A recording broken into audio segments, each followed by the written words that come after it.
Borin, kita juga pengen tahu ini awal mulanya waktu itu pelaporan kasus KS ini. Yang mana tuh? Yang kita pengen tahu, ya, pengen tahu dulu nih Bu, yang pertama kalinya. Yang pertama kali di Satgas. Pertama kalinya banget. Gitu. Jadi yang pertama kali kebetulan saya menerima langsung pengaduan, jadi kami bahkan belum merapat internal, jadi baru saja dilantik. Yang langsung datang itu justru orang yang diadukan sebagai pelaku kekerasan seksual. Jadi pelakunya yang duluan mengadu. Kasus itu ada dinamikanya, Mbak. Oke. Seperti beberapa waktu saya sampaikan ya, saya pakai istilah dinamika. Dalam artian begini, kadang-kadang di satu kasus, contohnya kasus yang kedua, yang tadi saya sampaikan, pelakunya adalah waktu itu dia menjabat wakil dekan 3 di salah satu fakultas. Itu sempat kami mendapatkan protes dari terduga pelaku, sama pengacaranya karena dianggap kami lamban begitu. Jadi istilah lamban itu udah dari laporan yang kedua seringkali kami terima.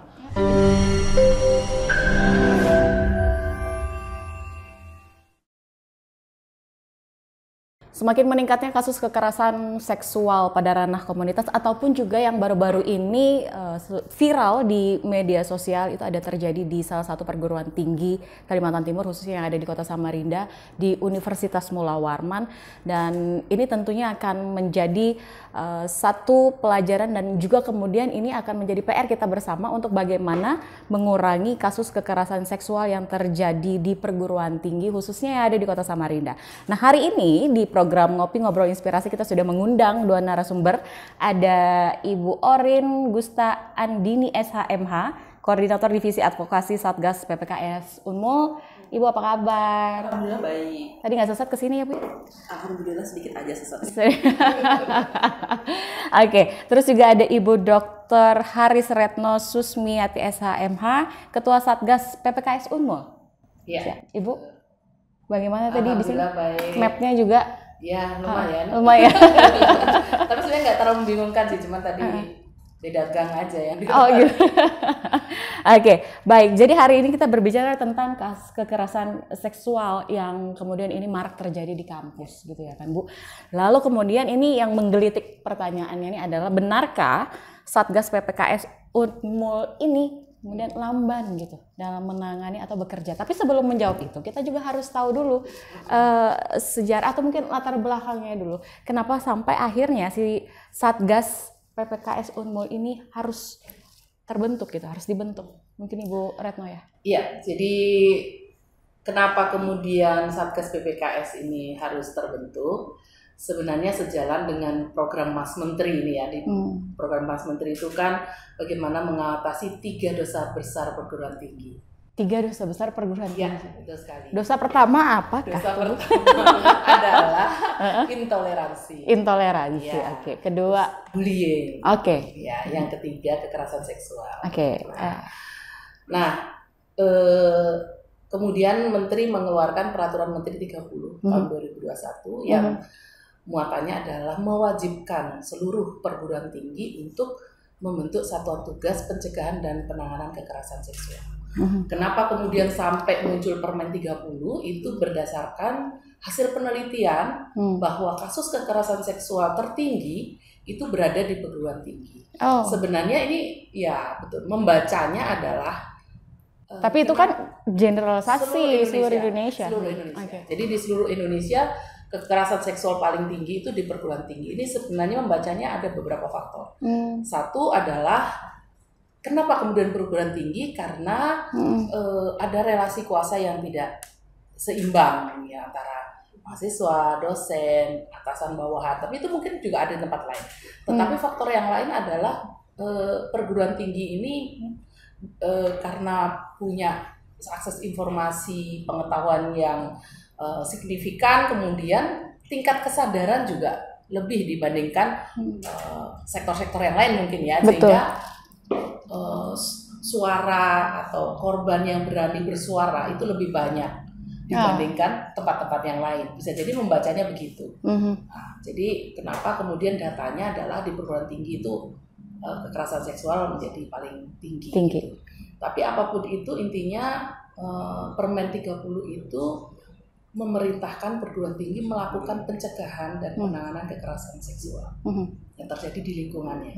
Dengan kemudian akhirnya terbentuklah ini di Unmul.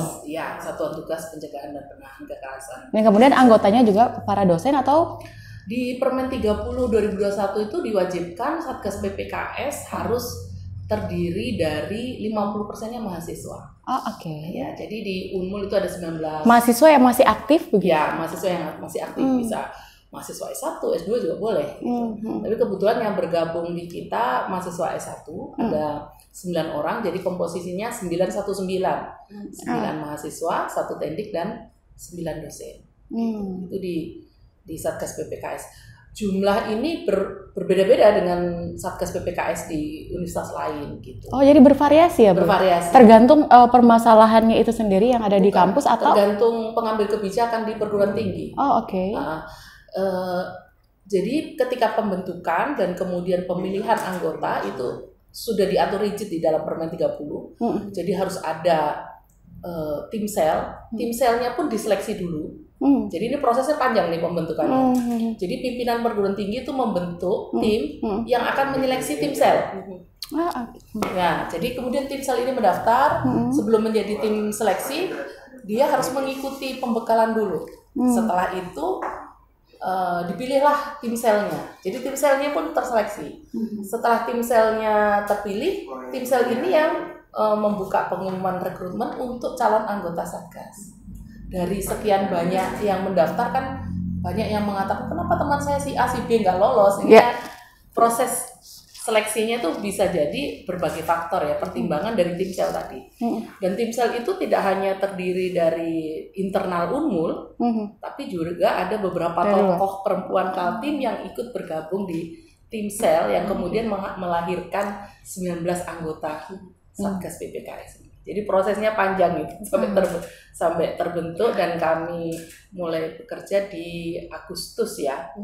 Agustus 2022. Oke, 2022. Ya, jadi 31 Agustus. Jadi per 1 September sebenarnya mulai bekerja. Dan nanti kami kalau di Permen 30 itu kan periodenya 2 tahun. Jadi kami periode pertama ini akan selesai di 1 September 2024. Jadi nanti silakan ini bisa jadi siapa lagi yang mau lagi. Apalagi yang menyatakan di sosial media dia peduli sama kasus-kasus kekerasan seksual ini ya, Bu ya. Cuma bicara di sosial media. Iya, betul. Ini lembaga, bukan milik saya, bukan miliknya Ibu Orin, tapi milik bersama, punya kesempatan untuk berbicara aksi langsung melalui Satgas PPKS. Ini kan kita terima kasih nih dikasih ruang ini sekaligus mengumumkan nanti di bulan Mei akan kita mulai perekrutan. Iya, perekrutan. Jadi mulai pengumuman untuk calon anggota yang baru gitu. Calon anggota yang baru. Gitu. Jadi dari luar pun juga bisa gitu ya, Bu ya, untuk itu. Memang harus anggota sivitas akademika Unmul ya. Jadi bisa mahasiswa, tendik sama dosen. Ini kebetulan hanya untuk periode ini kan baru 1 nih tendik ini. Kami berharap nanti ada tambahan. Begitu. Dan melihat kasus yang banyak kayaknya 19 itu kurang ya, Bu. Jadi awalnya saya bingung ya. Wah, kok sampai 19? Hanya 19 anggota itu kurang kalau menurut Ibu Retno ya? Iya, 19 itu kurang karena sementara perbandingannya dengan kasus kekerasan seksual yang marak terjadi ini kan sementara 30 yang kita tangani, tapi tadi malam sudah ada info dari pengaduan masuk lagi 2. Jadi itu 2 itu bukan mungkin akan terus bertambah mungkin ya. Iya, ada juga yang bilang begini kemarin. Kok setelah ada Satgas PPKS jadi marak pengaduan gitu. Jadi melihatnya adalah, kalau saya melihatnya ini karena kan selama ini orang nggak merasa punya saya harus mengadu kemana kalau ada masalah. Begitu, itu satu. Jadi begitu ada Satgas PPKS, oh mengadunya ke sini, ada kanal pengaduan sekarang gitu. Yang kedua, sebelum ada Permen 30 2021 banyak tindakan-tindakan yang dianggap biasa saja, sekedar bercanda begitu. Itu tidak lagi bercanda menurut Permen 30 2021 karena ada 21 jenis kekerasan seksual di 21 jenis kekerasan seksual yang dikategorikan sebagai kekerasan seksual di lingkungan perguruan tinggi. Apa aja, Bu? Biar kita juga tahu gitu ya. 21 mungkin Bu Orin ini. Pakar hukumnya. 21. Iya. Sebelum saya nanti akan bertanya, ini kan karena maraknya tadi di kampus ini, apalagi di Unmul. Kita tahu kan Unmul ini adalah universitas secara nasional kan itu masuk di ini ya Bu ya, di Indonesia ya gitu ya.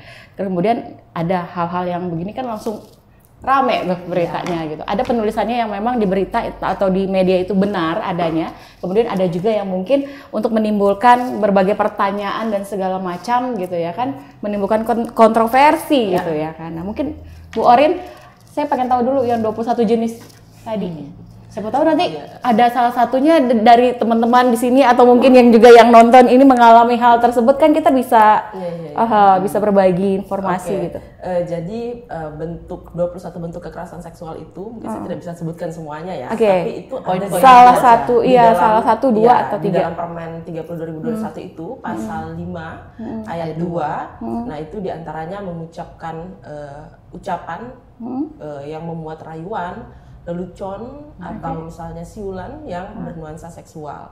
Nah, terus juga ada menyebarkan video yang bernuansa seksual tanpa persetujuan korban. Nah, terus kemudian menyentuh, meraba, mengusap, memegang, tanpa izin, tanpa persetujuan korban. Nah, ya kurang lebih hal-hal yang sifatnya tanpa persetujuan korban dan ada nuansa seksual. Nah, itulah yang termasuk bentuk kekerasan seksual yang diatur di dalam Permendikbud itu. Yang nomor 30 tadi ya. Nah, Ibu Orin, kita juga pengen tahu ini awal mulanya waktu itu pelaporan kasus KS ini. Yang mana tuh? Yang kita pengen tahu, pengen tahu dulu nih Bu, yang pertama kalinya yang pertama kali di Satgas.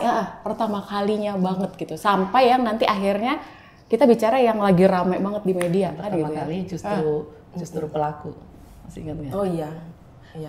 Jadi yang pertama kali kebetulan saya menerima langsung pengaduan. Jadi kami bahkan belum merapat internal. Jadi baru saja dilantik, yang langsung datang itu justru orang yang diadukan sebagai pelaku kekerasan seksual.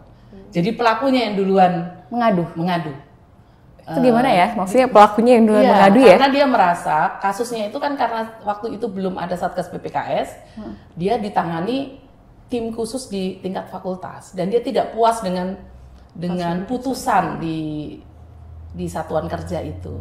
Jadi di tingkat fakultas dia nggak puas, kemudian mengadulah ke kami, minta kami mencoba menelaah kasusnya gitu. Dan kemudian kan dalam prinsip hukum itu apapun pengaduannya kita nggak boleh tolak ya, harus didengarkan dulu. Betul. Tetap diterima dulu gitu ya? Diterima. Jadi saat itu kami juga belum punya hotline pengaduan, masih baru banget. Belum ada SOP, tapi tetap kami terima karena prinsip hukum itu seperti itu, nggak boleh karena nggak siap aturannya kemudian tidak diproses hukum, itu tidak boleh.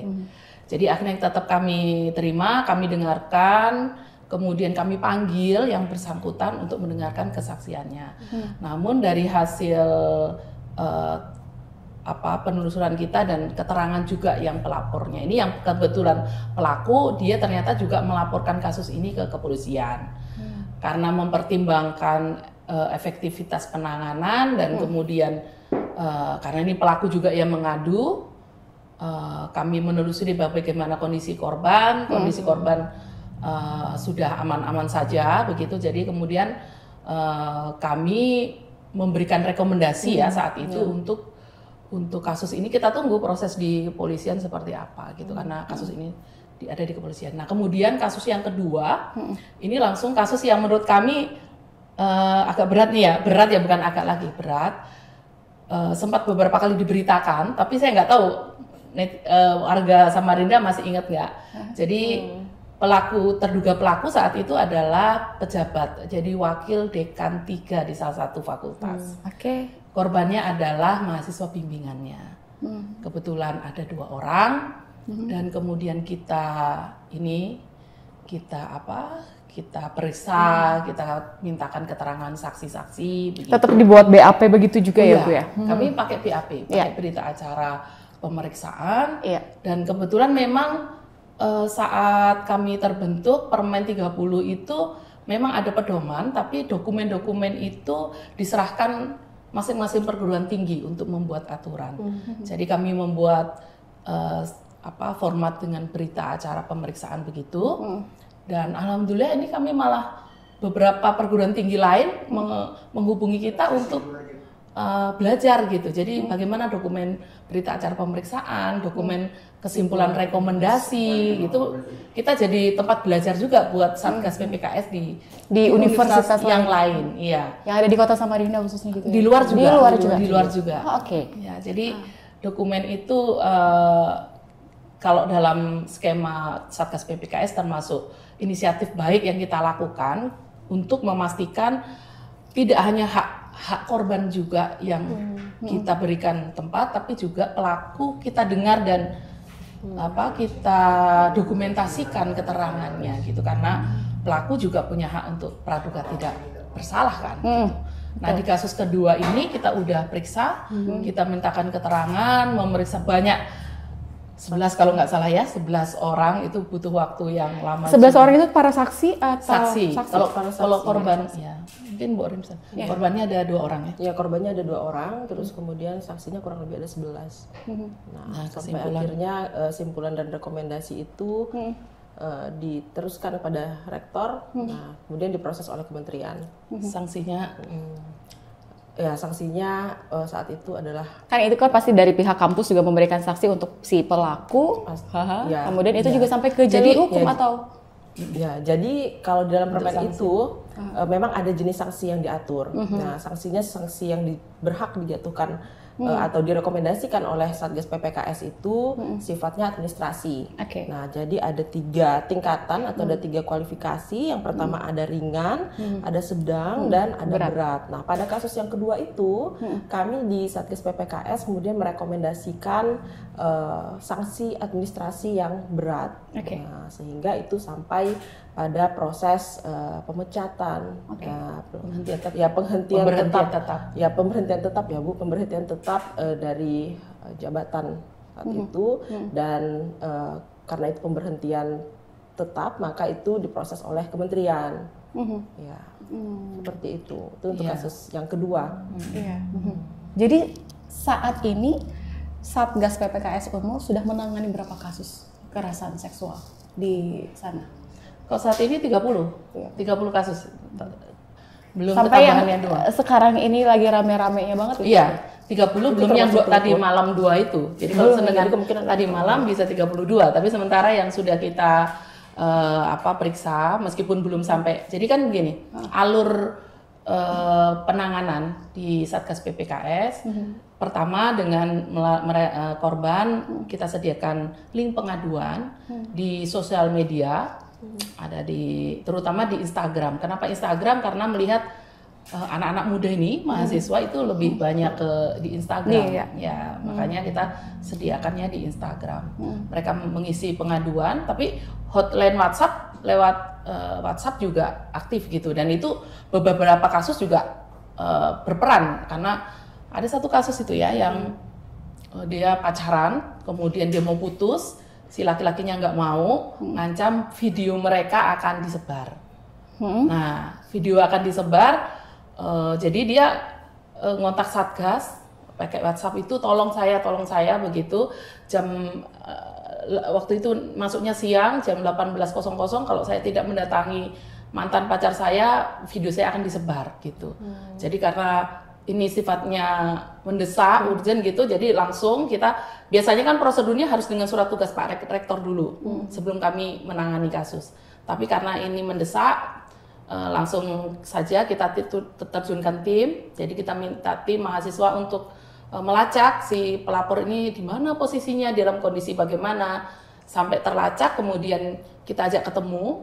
Jadi memang prosedurnya kita harus ketemu langsung dengan korban. Kenapa harus demikian? Karena mengantisipasi laporan-laporan palsu begitu kan, kita nggak mau juga, kita harus antisipasi. Jadi kita harus ketemu langsung. Jadi di kasus tadi langsung ketemu dan kita minta keterangan, dia menceritakan kasusnya begitu, dan ternyata si pelakunya ini bukan orang Unmul, jadi orang di luar Universitas Mula Warman, sudah bekerja begitu. Dan dia menurut keterangan si korban ini orangnya emosional begitu. Pada akhirnya dia memaksa-maksa nih perempuannya tetap harus datangi si pelaku ini. Nah, kita lewat by phone aja, alhamdulillah itu dengan membawa nama Satgas PPKS ternyata itu efektif gitu. Jadi karena kemudian pelaku tidak menyebarkan video itu, dan sampai hari ini kami masih terus pantau tuh ada perkembangan nggak, bagaimana kondisi korban, tetap aman nggak gitu. Alhamdulillah korbannya aman gitu. Jadi itu hanya butuh waktu berapa ya? 6-7 jam saja itu kasus selesai. Oke, berarti dalam satu waktu setengah hari gitu ya? Nggak sampai setengah hari itu. Nggak sampai setengah hari juga. Nggak sampai setengah hari. Karena hanya 7 jam saja. Kadang-kadang hal-hal yang begitu sebenarnya mereka sendiri yang rugi sebenarnya ya Bu ya, kalau kita ambil ininya ya Bu ya, ambil petikannya gitu. Mereka yang berbuat akhirnya mereka juga yang kelimpungan nanti pada saat mereka sudah tidak bersama lagi, misalnya dengan kasus yang barusan ini terjadi gitu. Betul, dan itu ada beberapa ya Bu Orin yang relasinya tuh pacaran gitu. Bahkan berapa ya, hampir 60%. Ya, relasinya pacaran. Relasi KS yang terjadi itu memang dari hubungan pacaran itu. Nah, yang kemudian entah bentuknya berupa video atau kemudian ancaman menyebarkan apa yang video akan dilakukan dan sebagainya. Nah, jadi memang kalau bisa dibilang pintu dari KS itu ya pacaran itu gitu. Karena setelah putus, mungkin setelah tidak bersama, mungkin masih menyimpan sakit hati atau apa, kemudian ya berpotensi untuk saling itu tadi mengancam misalnya. Perlunya juga edukasi untuk mereka-mereka ini itu memang tetap harus dilaksanakan juga gitu ya Bu. Tetapi kan mereka ini kan sudah yang maksudnya sudah pada tingkat yang usia dewasa, yang kemudian itu juga seharusnya bisa berpikir untuk bagaimana rugi dan untungnya kepada mereka gitu ya kan Bu. Akhirnya ini juga membuat pekerjaan bagi tim Satgas gitu ya kan Bu. Padahal kalau kita bisa bicara atas ulah atau perilaku mereka sendiri yang relasinya tadi karena berpacaran itu yang kemudian putus, ada hal-hal yang tidak menyenangkan di hati, ya akhirnya ini kemudian dilaporkan juga karena memang si pelapor ini adalah mahasiswa gitu ya kan ya Bu ya. Jadi memang kita sebagai sivitas akademika itu punya tanggung jawab atas hal-hal tersebut gitu ya kan Bu. Dan pelakunya tidak selalu laki-laki. Oke. Ada juga satu kasus ya yang perempuan. Oke, baik. Saya penasaran dengan yang perempuan, jadi saya takut. Kita harus ini dulu, harus jeda dulu Bu. Boleh diminum dulu. Ini kopi ada persembahan dari SKF ini, boleh dinikmati dulu ya Bu ya. Karena rame nih kayaknya nih kasus kekerasan seksual yang ada di kampus ini ya. Oke, nanti kita kembali lagi ya pemirsa. Usai jeda berikut.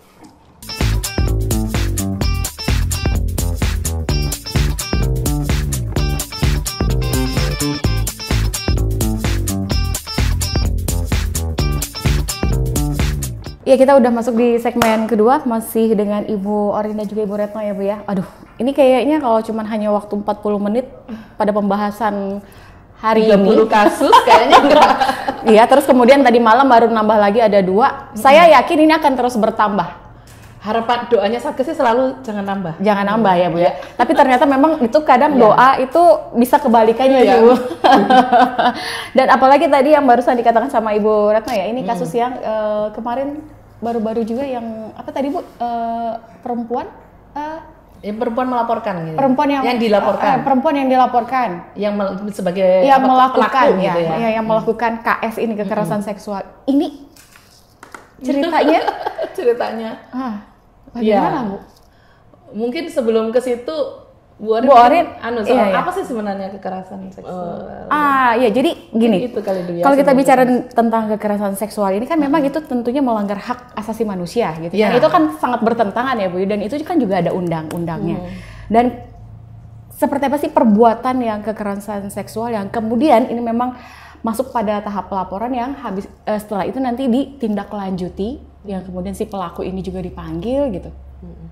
Jadi kalau dalam kasus kekerasan seksual itu dia memang ada karakteristik tertentu. Nah, kalau dibaca di dalam Permen PPKS, pencegahan dan penanganan kekerasan seksual, dan juga ada sekarang undang-undangnya, undang-undang tentang tindak pidana kekerasan seksual, di situ memang tampak bahwa kalau dia dikatakan kekerasan seksual itu kalau tanpa adanya konsen dari korban.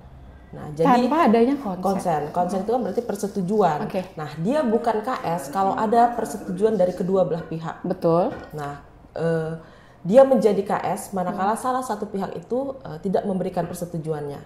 Nah, atau bisa saja memberikan persetujuannya karena dia berada dalam keadaan tertentu. Nah, misalnya ditipu muslihat, dijanjikan, ditawarkan sesuatu sehingga dia mau melakukan itu. Nah, itulah kekerasan seksual. Nah, tapi perlu digarisbawahi kalau hal itu dilakukan terhadap anak yang melibatkan anak sebagai korban, maka konsen itu tidak dilihat lagi. Jadi kalau korbannya anak, dia setuju, dia tidak setuju, dia tetap kekerasan seksual. Nah, karena anak itu dianggap belum cukup mampu untuk menentukan kehendaknya sendiri. Apakah dia setuju atau tidak setuju untuk dilakukan kekerasan seksual atau perbuatan seksual terhadap dirinya. Nah, itu perbedaannya. Jadi kalau dewasa, konsen itu bisa menggugurkan kekerasan seksual, kata-kata kekerasan seksual, ya, atau bentuk seksual maksudnya ya. Nah, tapi kalau itu terjadi pada anak, maka tidak dilihat lagi apakah anak itu kemudian memberikan persetujuan atau tidak. Seperti itu. Oke. Tapi kan kemudian yang tadi kita dengar dari yang segmen 1 sampai yang kedua ini kan rata-rata yang kemudian itu terjadi pada mahasiswa ataupun juga tadi salah satu dosen juga ya Bu ya. Tapi saya yakin mungkin itu kalau untuk yang dosen kayaknya bicaranya juga itu menarik ya Bu gitu. Dan itu bisa kita patahkan bahwa tadi ada pertanyaan kenapa kerjanya Satgas PPKS Unmul ini lamban gitu. Padahal dari segmen 1 sampai ke segmen kedua ini sudah bisa rasa-rasanya itu memberikan jawaban bahwa di sini PPKS Unmul sudah bekerja dengan semaksimal mungkin dan kemudian juga sudah ada yang sanksi-sanksi tersebut juga sudah berlaku untuk para pelaku gitu. Sudah diberikan. Ya, tapi memang setiap kasus itu ada dinamikanya, Mbak. Oke. Seperti beberapa waktu saya sampaikan ya, saya pakai istilah dinamika. Dalam artian begini, kadang-kadang di satu kasus, contohnya kasus yang kedua, yang tadi saya sampaikan, pelakunya adalah waktu itu dia menjabat wakil dekan 3 di salah satu fakultas. Itu sempat kami mendapatkan protes dari terduga pelaku, sama pengacaranya karena dianggap kami lamban begitu. Jadi istilah lamban itu udah dari laporan yang kedua seringkali kami terima. Ini kok lamban sih, kok saya nggak dipanggil-panggil gitu. Nah, kenapa nggak segera dipanggil? Karena salah satu korban itu masih terhubung dengan pelaku sebagai mahasiswa bimbingan. Karena dia tahap akhir, dia memilih tidak mengganti bimbingan. Sehingga untuk keselamatan korban dalam artian studinya bisa tetap berlanjut, kami memilih menunggu si korban ini untuk selesai dulu. Jadi begitu selesai, salah satu korban selesai, baru prosesnya kita lanjutkan, kita panggil si pelaku. Jadi itu yang saya sampaikan sebagai bentuk dinamika. Jadi ada yang tadi kasus yang saya sampaikan, dia diancam videonya disebar dalam jangka waktu 7 jam. Kasus itu kita selesaikan 7 jam saja selesai kasusnya. Tapi ada kasus yang sampai berbulan-bulan karena dinamikanya tadi, terutama kebutuhan dari korban. Kebutuhan dari korban. Jadi sangat tergantung situasinya. Nah, termasuk yang tadi yang ada nggak pelakunya perempuan? Tadi kan sempat ditanya tuh, pelakunya perempuan. Itu betul sekali. Jadi yang lapor laki-laki. Kenapa si perempuan ini lagi-lagi putus pacaran? Oke, relasinya pacaran lagi-lagi relasinya pacaran ya. Pacaran putus, perempuannya nggak terima gitu. Jadi minta laki-lakinya kembali. Kalau nggak kembali, saya sebar videonya. Waduh. Terus si laki-laki ini nggak mau kembali karena dia sudah punya pacar baru.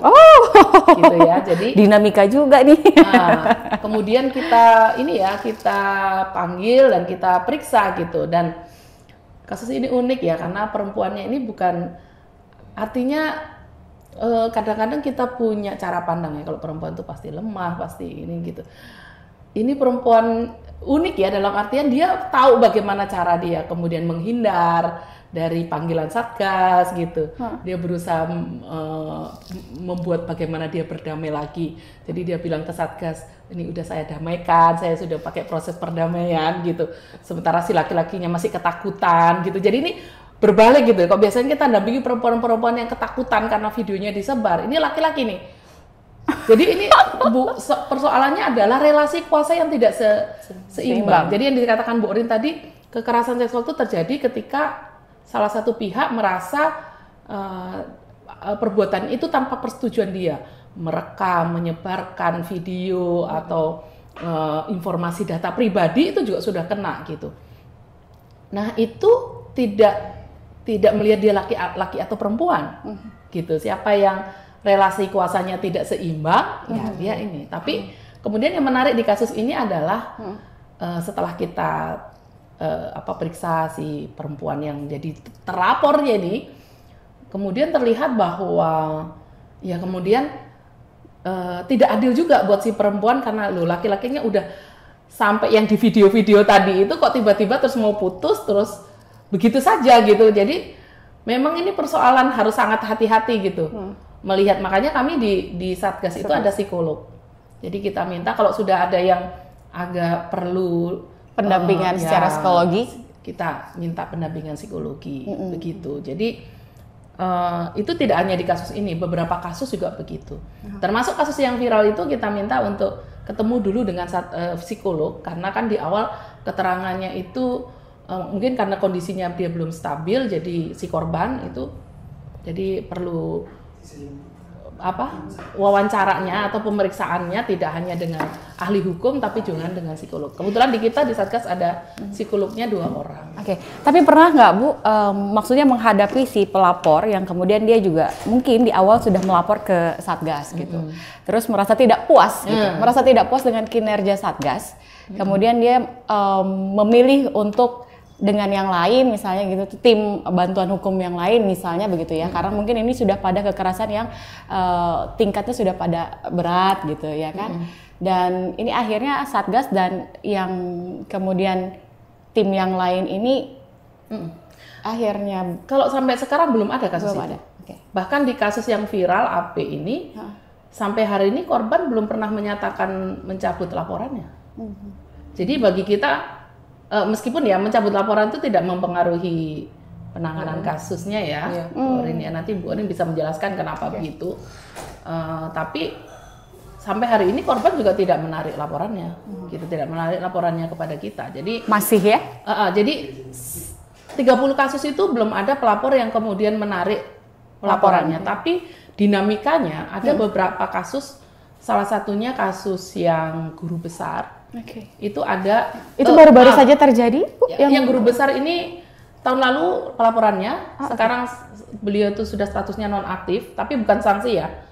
Jadi nonaktif ini jadi gini, menurut Permen 30, selama pemeriksaan jika dibutuhkan, Satgas PPKS bisa mengajukan nonaktif kepada terduga pelaku, kepada pimpinan perguruan tinggi. Nah, saat ini yang nonaktif dalam prasa pemeriksaan itu ada kasus yang AP yang viral itu, kemudian guru besar, dan tadi yang kasus kedua yang wakil dekan 3, statusnya nonaktif karena masih menunggu keputusan kementerian yang pemberhentian tetap, gitu. Jadi kalau bahasa kasarnya kok pemberhentian tetap itu bahasa umumnya apa ya? Dipecat gitu, dipecat sebagai tenaga pendidik gitu, sebagai dosen. Yang kasus kedua. Nah, yang guru besar itu nonaktifnya dalam masa pemeriksaan. Jadi dalam masa pemeriksaan nonaktif itu bukan berarti dia pasti bersalah. Jadi bisa jadi dalam pemeriksaan kemungkinannya 2, memang terbukti bersalah atau justru tidak bersalah gitu. Jadi kalau bersalah baru kemudian seperti yang dibilang Bu Orin, sanksi bisa sedang, ringan, berat. Tapi kalau dia tidak bersalah ya dipulihkan nama baiknya, begitu. Tanggapan dari Bu Orin, jawabannya bagaimana Bu? Kalau dari Bu Orin? Ya, tadi mungkin menanggapi soal pendampingan psikologis itu tadi ya. Nah, jadi Satgas juga di sini sebenarnya selalu bekerja berdasarkan kebutuhan dan orientasi korban. Jadi juga ada beberapa kasus yang ternyata bukan hanya korbannya yang perlu pendampingan dan pemulihan, tapi ternyata terduga pelaku, terlapornya itu juga ternyata butuh untuk didampingi secara psikologi. Nah, terus kemudian tadi contoh kasus yang laki ketemu laki. Ya, itu salah satu contohnya kasus yang melibatkan laki-laki sesama laki-laki. Nah, itu juga ternyata ya keduanya itu pelaku laki-laki, korbannya laki-laki. Nah, itu yang juga keduanya yang perlu pendampingan psikologis gitu. Tapi saat ini tuh sudah berlangsung dalam tahap pendampingan. Sudah. Dan hampir tidak ada korban atau pelapor yang kemudian memilih untuk menyelesaikan sendiri kasusnya dan sebagainya. Selama ini semua mereka selalu running dan selalu berkoordinasi dengan Satgas. Bahkan kemarin terakhir hari Senin kami itu mendampingi ya Senin kemarin mendampingi sidang yang kasusnya ditangani Satgas PPKS Unmul. Nah, itu sidang perdananya di PN Samarinda kemarin. Nah, di situ juga dilakukan pendampingan dari perwakilan Satgas. Nah, kasusnya itu persetubuhan terhadap anak yang kemudian melibatkan salah satu sivitas akademik di Unmul. Nah, itu juga dilakukan pendampingan. Bahkan kalau mengingat kasus itu, trackingnya adalah korban melapor melalui link pengaduan, kemudian Satgas segera bergerak waktu itu untuk mengamankan korban, bahkan ada beberapa hal yang kita fasilitasi dalam 3 jam kita dan kita fasilitasi juga, kemudian sampai kita dampingi ke pihak kepolisian dan sebagainya, sampai di proses BAP pun kami turun tangan ya Bu, kami turut mendampingi di kepolisian itu sampai pada akhirnya kemarin sidang perdana. Seperti itu. Iya, jadi yang diceritakan Bu Orin ini juga sempat naik di media. Media karena ada beberapa, saya nggak tahu apakah beberapa mahasiswa ini bikin pesan gitu ya, kalau ada inisial K segera lari saja gitu, jauhi gitu, karena kebetulan terduga pelaku ini inisialnya K gitu. Jadi pelaku ini dia laki-laki, kemudian korbannya adalah dia bukan mahasiswa Unmul. Korbannya adalah mahasiswa Unmul, mahasiswa baru, umurnya baru 17 tahun, artinya mahasiswa baru, 17 tahun dari daerah yang jauh dari Samarinda, jadi dari daerah terpencil ya, kalau di Kementerian Desa itu termasuk daerah terpencil gitu, datang ke Samarinda kuliah, terus ketemu sama si pelaku ini, selalu diajak mau jalan gitu ya, tapi awalnya dia nggak mau, si perempuan ini nggak mau, terus sampai kemudian kita tanya, kenapa akhirnya kamu mau jalan sama dia? Saya nggak enak Bu, karena dia sudah bolak-balik ngajak saya jalan. Saya nggak enak kalau nolak-nolak terus gitu. Nah, ketika diajak jalan itulah kemudian muncul relasi yang tidak seimbang gitu. Jadi ada paksaan bersetubuh gitu. Paksaan bersetubuh meskipun kejadiannya kan di tempat pelaku, betul. Kejadiannya di tempat pelaku, tetapi kan ada relasi yang tidak setara tadi, yang ada rasa ketakutan, ada ancaman begitu terhadap korban, dan kebetulan korbannya ini belum dewasa gitu. Jadi karena pelakunya di luar kampus dan kemudian kita edukasi korban bahwa ini penyelesaiannya harus lewat kepolisian. Jadi kami dampingi ya. Jadi pelaporan itu masuk sampai kami kemudian bertemu dengan korban nggak sampai 3 jam. Jadi kita lacak, kita ajak ketemu, ngobrol, kita periksa korban. Jadi satu hari kemudian ya langsung kita pelaporan ke polisian karena dia butuh 1 hari untuk memberi keterangan ke kita. Itu ya gitu, kondisi psikologisnya karena dia masih terguncang, jadi ngasih keterangan. Kalau dia nggak nyaman kita hentikan, kita tunggu dia menangis, kita tenangkan dulu, baru mulai lagi kasih keterangan, karena kan kita harus dapat keterangan detailnya gitu. Nah akhirnya kita lapor polisi, kita dampingi korban untuk lapor polisi. Itu prosesnya juga nggak mudah karena kemudian karena dia belum dewasa, orang tuanya dari tempat yang terpencil tuh harus datang gitu. Dan ini kebetulan juga keluarga yang secara ekonomi itu pas-pasan juga gitu. Jadi ketika keterangan kedua orang tuanya harus datang, itu mereka kesulitan pembiayaan. Sampai kami juga yang harus, Satgas yang harus menanggung sebagian biaya itu. Jadi operasional Satgas kita gunakan untuk membiayai orang tua untuk datang memenuhi panggilan polisi.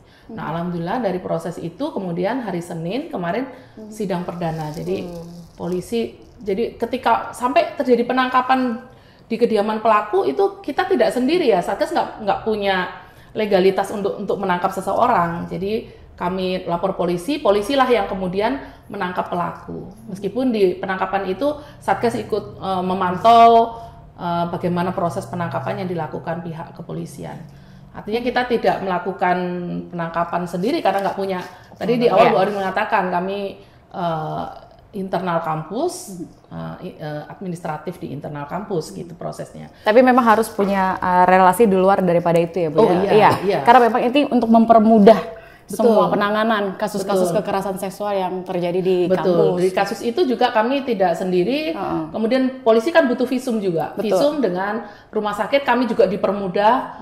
Kami ceritakan kasusnya begini-begini, kemudian rumah sakit ngasih, supaya cepat korbannya nggak bolak-balik, prosedurnya begini-begini. Jadi kami diberikan instruksi yang memudahkan korban oleh saat itu dengan rumah sakit umum ya, Wahab Sarani, AWS untuk mendapatkan visum, dan itu menjadi bukti di pengadilan. Kita harapkan ini, kita terima kasih ya dengan media ini, kita juga menyampaikan mahasiswa-mahasiswa baru untuk tidak mudah percaya gitu ya, tidak mudah percaya dengan itu tadi relasinya yang bujuk rayu, ngajak berteman. Ini bukan pacaran ini yang kasus ini ya, bukan pacaran, jadi pertemanan begitu, tetapi kemudian ada kekerasan dan persetubuhan yang tidak mendapatkan persetujuan juga dari si korban gitu ya. Kebetulan ya, satu memang tidak tanpa persetujuan, yang kedua si korbannya ini masih belum 18 tahun. Jadi belum dewasa. Gitu. Jadi pembuktiannya lebih mudah karena dia belum dewasa. Karena kalau belum dewasa tidak lagi ditanya, kamu setuju apa nggak setuju, waktu itu nggak ditanya lagi gitu. Karena memang kondisi belum dewasa dianggap belum bisa memberikan persetujuan setuju atau tidak itu belum. Nah tadi saya jadi teringat ada satu kasus lagi yang korbannya itu anak SMK.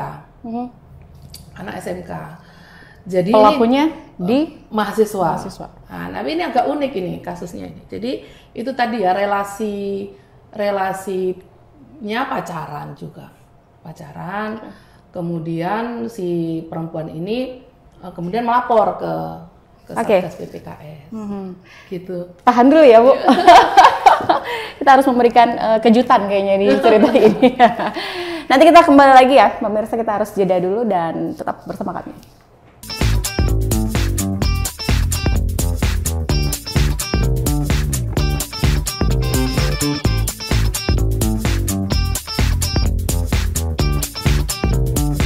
Dengan perbincangan kita tadi 1-2 ini ya Bu ya, luar biasa ya Bu. Yang mungkin yang tadinya masih abu-abu atau menutup mata dengan kasus-kasus kekerasan seksual yang terjadi di kampus, ataupun juga mungkin ini terjadi di sekitar kita, di lingkungan tempat tinggal kita, ataupun di mana aja gitu ya Bu. Itu bisa saja terjadi ya Bu. Tinggal bagaimana kitanya sendiri yang kemudian memang ini mau dilaporkan atau diselesaikan sendiri gitu ya Bu ya. Dan memang sih dengan adanya tim Satgas yang ada di Unmul ini tentunya ini juga membantu, dan diharapkan bersama ini bisa mengurangi kasus kekerasan seksual yang terjadi di sana, yang kemudian ini kan banyak merugikan gitu. Apalagi kalau misalkan si korban-korban ini dari Unmul gitu, dari mahasiswa-mahasiswa Unmul gitu ya Bu ya. Ya tentunya mungkin dari Ibu Orin sendiri di segmen terakhir ini apa yang ingin Ibu sampaikan Ibu, tentunya dari harapan Satgas PPKS gitu sendiri. Ya, kalau harapan dari Satgas PPKS itu sendiri, karena kan memang tugasnya adalah tidak hanya penanganan tapi juga pencegahan.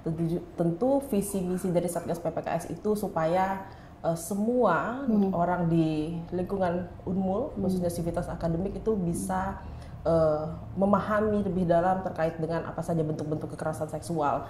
Karena seringkali kekerasan seksual itu dalam tingkat-tingkat tertentu yang misalnya dia ringan, itu bisa terjadi karena seseorang tidak punya pengetahuan yang cukup. Bahwa ternyata perbuatan sekecil itu bisa dikategorikan sebagai kekerasan seksual. Nah, seperti yang saya sampaikan tadi, salah satu bentuknya misalnya menyampaikan ucapan lelucon yang isinya bernuansa seksual atau memuat raguan yang nuansa seksual. Nah, bentuk-bentuk KS itu yang sejatinya harus dipahami oleh seluruh Sivitas Akademik Unmul, dan itulah visi misi yang juga terus harus dilakukan oleh Satgas PPKS. Tapi kalau untuk Ibu Orin sendiri,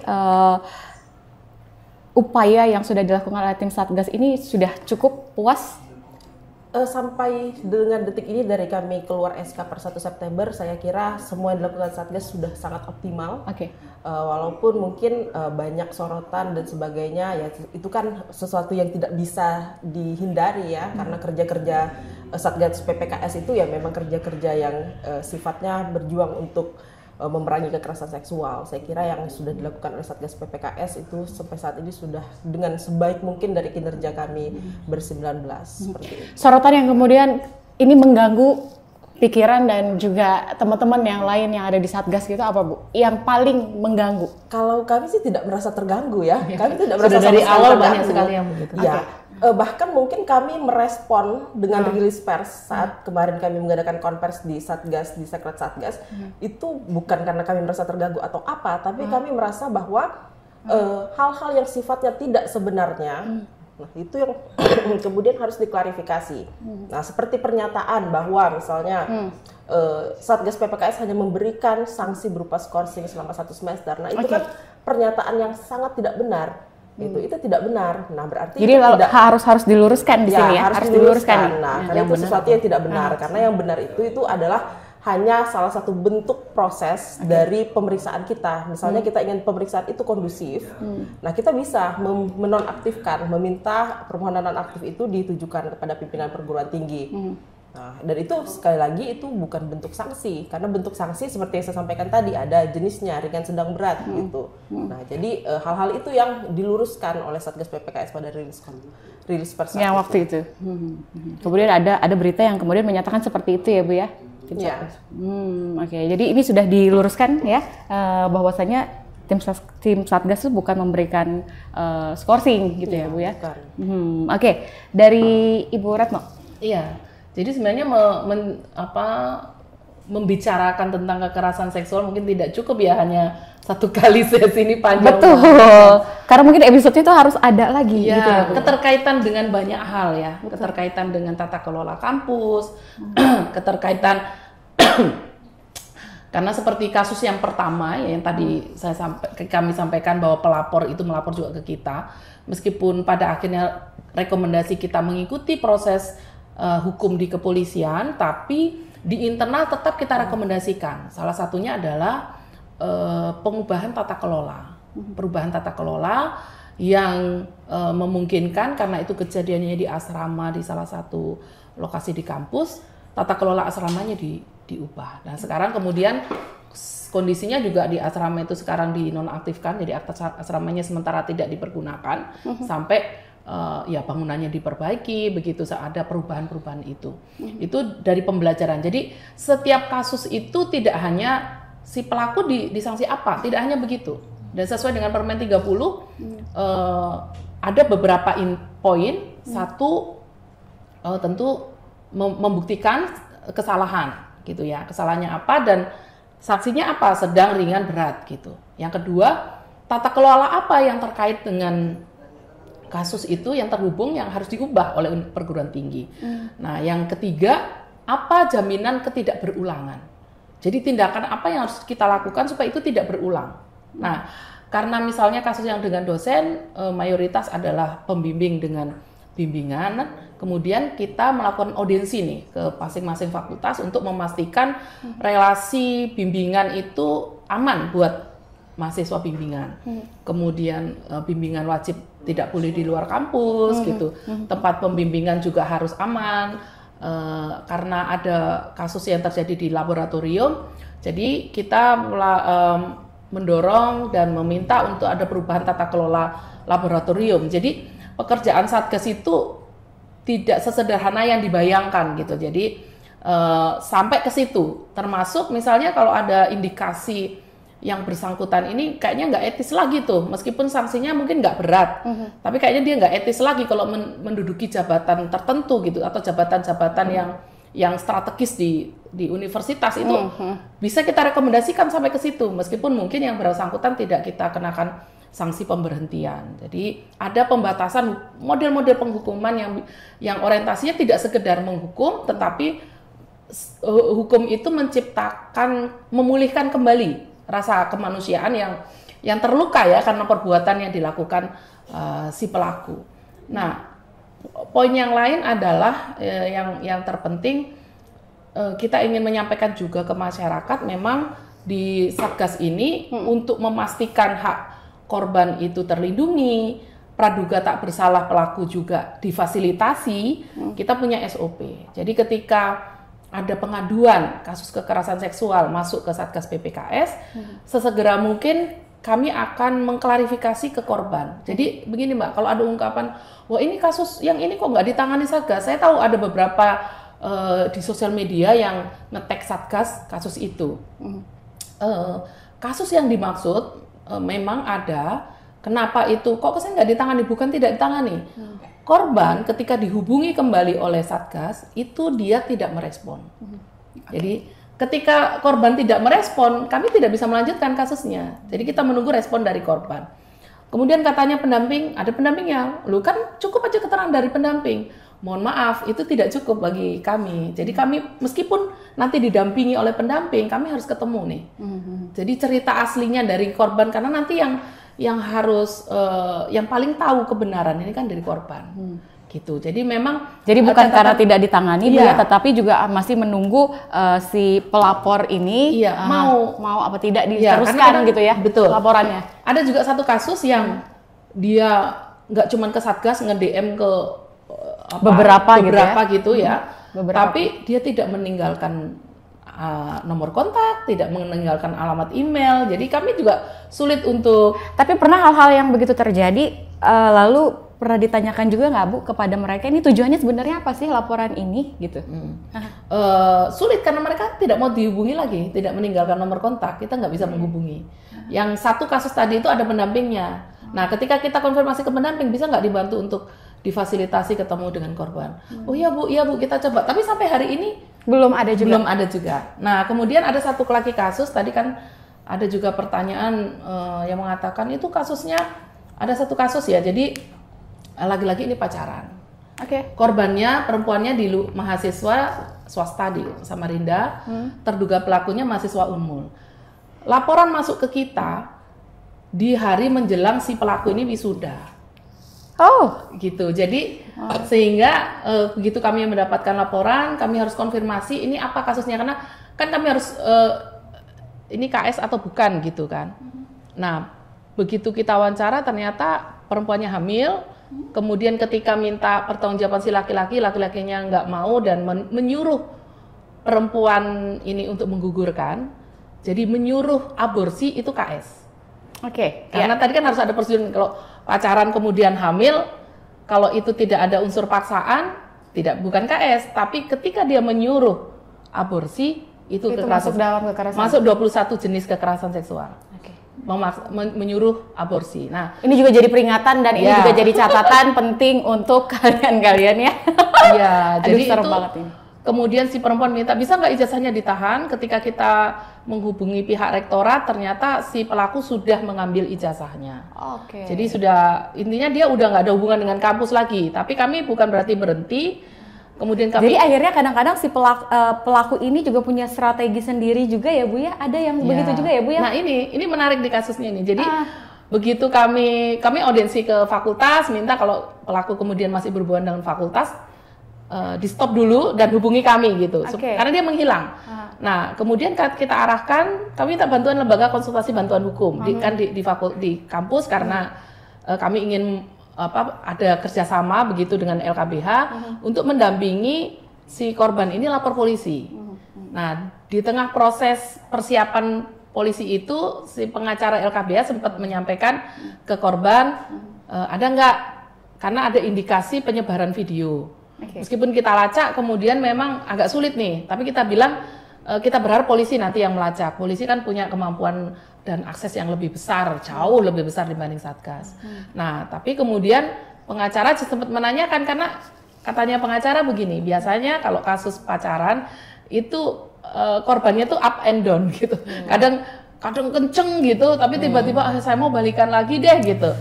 Nah, makanya ketika saat itu kasus ini oleh pengacara ditanya, Mbak tolong dipikir lagi, mau lanjut polisi atau bagaimana. Nah pada akhirnya dia mau lanjut. Di tengah berjalan nanti tiba-tiba laki-lakinya muncul. Dia nge-DM kasih pesan ke kita, Bu, ini dia muncul, kami mau teman keluarga. Saya menawarkan, Mbak, bagaimana kalau kami dampingi? Dia menolak, Bu, biar aja kami dulu saya terkeluarkan. Oke, kita menghargai pilihannya. Tapi katanya ada saya kasih tahu harus tertulis ya kesepakatannya gini-gini. Tapi ternyata tidak tertulis dan tiba-tiba laki-laki itu menghilang lagi meskipun sudah janji mau dinikahin gitu. Baik. Menghilang lagi.